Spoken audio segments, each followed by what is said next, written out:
Assalamualaikum warahmatullahi wabarakatuh.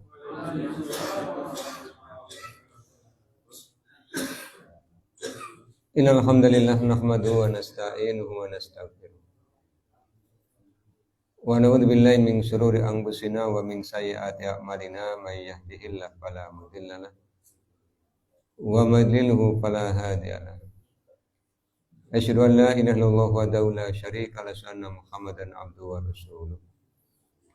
Allahumma shalli ala Muhammad wa ala ali Muhammad kama shallaita ala Ibrahim wa ala ali Ibrahim wa barik ala Muhammad wa ala ali Muhammad kama barakta ala Ibrahim wa ala ali Ibrahim innaka Hamidum Majid. Bapak dan Ibu yang mudah-mudahan dirahmati oleh Allah. Syukur alhamdulillah marilah senantiasa kita panjatkan kehadirat Allah Subhanahu wa taala atas limpahan nikmat yang telah Allah berikan pada kita. Salawat, salam dan keberkahan kita mohonkan kepada Allah agar senantiasa tercurah kepada Rasulullah Muhammad SAW dan keluarganya, sebagaimana Allah telah mencurahkan salawat, salam dan keberkahan kepada Nabi Ibrahim AS dan keluarganya. Bapak dan Ibu yang mudah-mudahan dirahmati Allah, malam hari ini kita akan kaji Al-Quran Surah An-Nisa ayat ke-17 dan ayat 18. Allah SWT telah berfirman di ayat 17 Surah An-Nisa. A'udzubillahi minasyaitonirrajim. Bismillahirrahmanirrahim. Innamat taubatu 'alallahi lilladzina ya'maluna su'a bijahalatin summa yatubuna min qaribin faulaika yatubullahu 'alaihim wa kanallahu 'aliman hakima. Innama sesungguhnya at-taubatu taubat itu 'alallahi di sisi Allah, lilladzina untuk orang-orang yang ya'maluna mereka mengerjakan as-su'a keburukan bijahalatin dengan kejahiliahan. Summa kemudian yatubuna mereka bertobat min qoribin dekat. Faulaika maka mereka itulah yatubullahu Allah akan menerima taubat alaihim atas mereka. Wa kanallahu dan adalah Allah aliman maha mengetahui, hakiman maha bijaksana. Bapak dan Ibu yang mudah-mudahan dirahmati oleh Allah. Di Al-Quran Surah An-Nisa ayat yang ke-17 Allah SWT menyampaikan kabar gembira kepada kita bahwa Allah SWT akan menerima taubat orang-orang yang bertaubat ketika orang tersebut melakukan perbuatan buruk. Perbuatan buruk yang dilakukan karena kejahiliahannya, karena ketidaktahuannya. Ketidaktahuan bahwa perbuatan yang dilakukan adalah perbuatan yang menyebabkan dosa.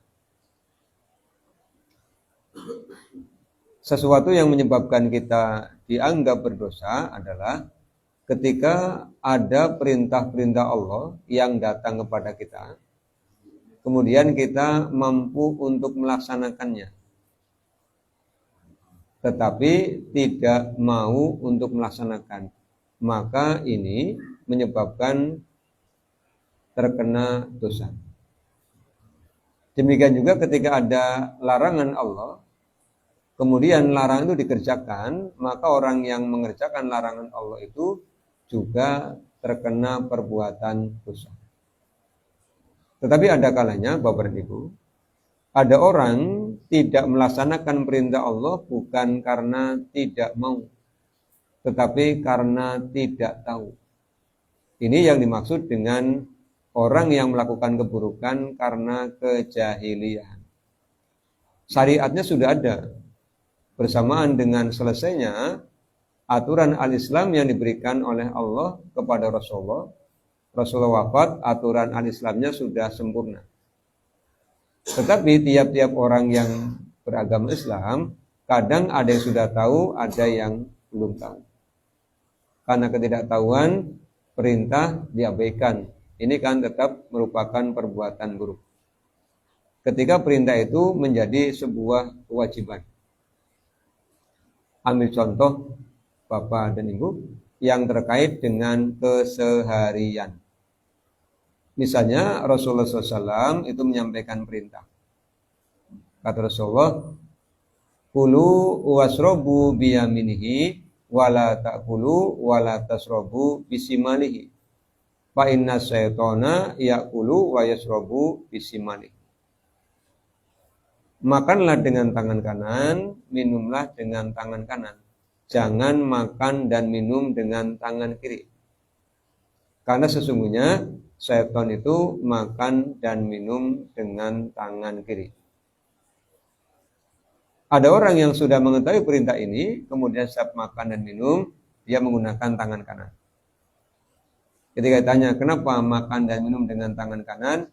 Jawabannya, karena perintah Rasulullah. Bukankah kita mendapatkan perintah dari Allah SWT untuk mentaati Allah dan mentaati Rasul? Jadi bukan dikaitkan dengan tangan kanan bagus, tangan kiri tidak bagus, bukan. Tapi kaitannya dengan ketaatan atas perintah Rasul. Tetapi ada orang yang belum mengerti misalnya. Ketika makan, minum, tangan kirinya masih aktif, bahkan boleh jadi dominan. Ini termasuk bentuk pelanggaran terhadap perintah dari Rasulullah. Kemudian ketika diberitahu dan dia menerima, kemudian bertaubat kepada Allah SWT, maka akan menyebabkan dia diampuni. Ini contoh orang melakukan pelanggaran terhadap perintah karena ketidaktahuan. Demikian juga misalnya orang yang bertransaksi muamalah karena ketidaktahuan ilmunya, hutang piutang misalnya. Di Al-Quran surah Al-Baqarah yang sudah berlalu, materi kajian tafsirnya, kita akan pernah mengkaji ayat yang paling panjang dalam Al-Quran.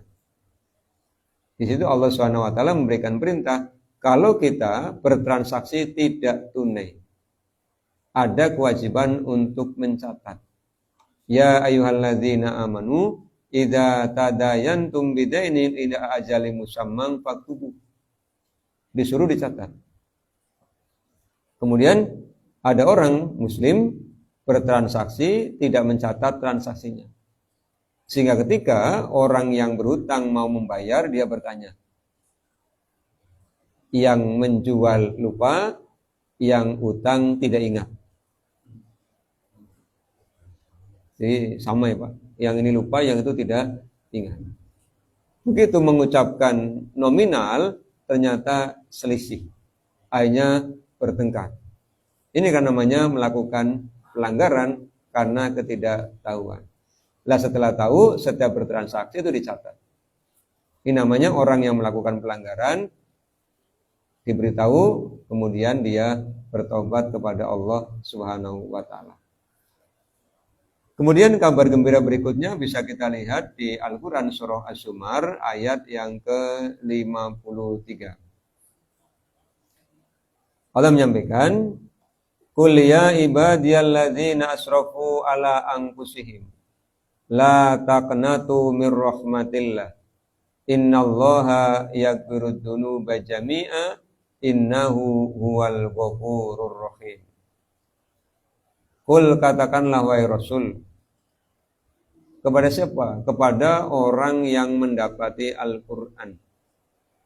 Di Al-Quran surah Al-An'am, Allah SWT menyampaikan Rasulullah bahwa Rasul suruh mengatakan bahwa Allah telah memberikan wahyu kepada beliau berupa Al-Quran. Untuk apa? Li'ungzirakum bihi wa man balag.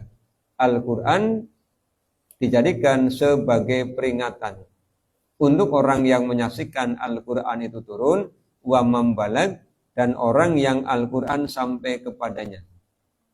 Dan kita termasuk orang yang Al-Quran sampai kepada kita, Bapak dan Ibu. Kita membacanya, kita mendengarkannya, kita belajar untuk memahaminya. Apa kabar gembira dari Allah? Ya ibadiyalladzina asrafu ala anfusihim. Kata Allah, wahai hamba-hambaku yang melampaui batas atas diri mereka sendiri. Allah telah membuat batasan. Ada batasan namanya perintah, ada batasan namanya larangan. Melampaui batas di perintah mampu tidak mau, ini pelanggaran. Melampaui batas dilarang jalan terus, ini melampaui batas. Apa kata Allah? La taqnatu mir rahmatillah. Jangan berputus asa dari rahmat Allah. Begitu melakukan pelanggaran, kemudian sadar, maka jangan berputus asa. Untuk apa? Meminta ampunan. Allah berjanji, innallaha, sesungguhnya Allah, yaghfirud dzunuba jami'a. Allah akan mengampuni semua dosa. Syaratnya tadi, dosanya dikerjakan karena kejahiliahan, bukan karena kesengajaan terus menerus, kemudian sampai dengan batas waktu meninggal baru dia bertobat. Nanti akan dijelaskan di ayat 18. Innahu, sesungguhnya Allah, huwa, Allah itu al-ghafuru, maha pengampun, ar-rahimu, maha penyayang. Nah, supaya diampuni bagaimana caranya? Di ayat 54 dari Al-Quran surah Az-Zumar, Allah menyampaikan, wa anibu ila rabbikum, wa anibu, dan kembalilah kalian kepada Tuhan kalian. Inilah makna dari taubat, Bapak Ibu.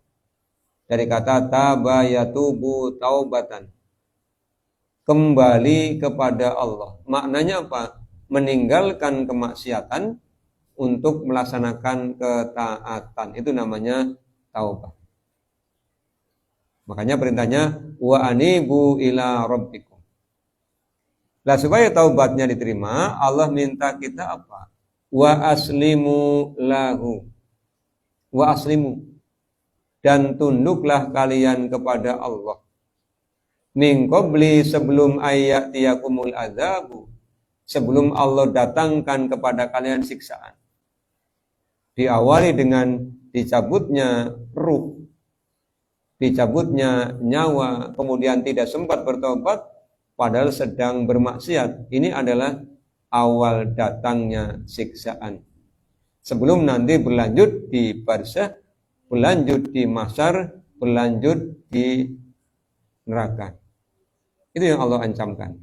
Kalau sudah Allah datangkan al-azab, summa la tungsorun. Summa, kemudian la tungsorun, kalian tidak akan ditolong. Sehingga taubat ini harus disegerakan. Kemudian setelah bertobat, langkah berikutnya setelah tunduk di ayat 55 Al-Quran surah Az-Zumar, wattabi'u, dan ikutilah oleh kalian ahsana, ahsan, yang terbaik. Apa yang terbaik itu? Ma'ungzila ilaikum mir rabbikum, apa yang telah diturunkan kepadamu dari Tuhanmu. Yang terbaik adalah Al-Quran, khairul kalam, kalamullah. Sebaik-baik ucapan adalah Al-Quran. Ini yang Allah minta. Orang-orang sudah bertobat disuruh mengikuti Al-Quran. Kemudian kata Allah SWT, min qabli ayyatiyakumul azabu baghtatan, sebelum Allah datangkan kepada kalian siksaan bagtatan. Bagtat itu dengan tiba-tiba. Wa antum dan kalian la tashurun. Kalian tidak menyadari. Ini yang Allah ingatkan bagi orang-orang yang sudah bertaubat. Kemudian kita lihat di Al-Quran surah At-Tahrim, Bapak dan Ibu, bagaimana langkah-langkah untuk bertaubat sehingga Allah mengampuni kita. Di Al-Quran surah At-Tahrim pada ayat yang ke-8 Allah menyampaikan, ya ayyuhalladzina amanu, wahai orang-orang yang telah beriman, tubu bertaubatlah kalian ilallahi kepada Allah taubatan nasuha. Taubatnya disebut dengan taubatan nasuha. Taubat yang murni, taubat yang tulus, taubat yang sebenar-benarnya taubat. Kalau bahasa Jawanya kapok.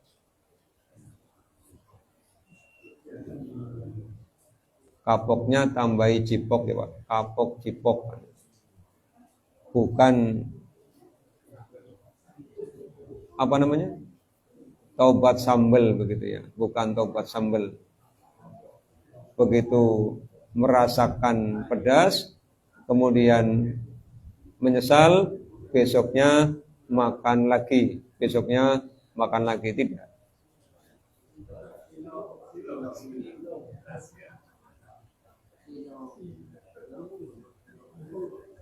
Iya.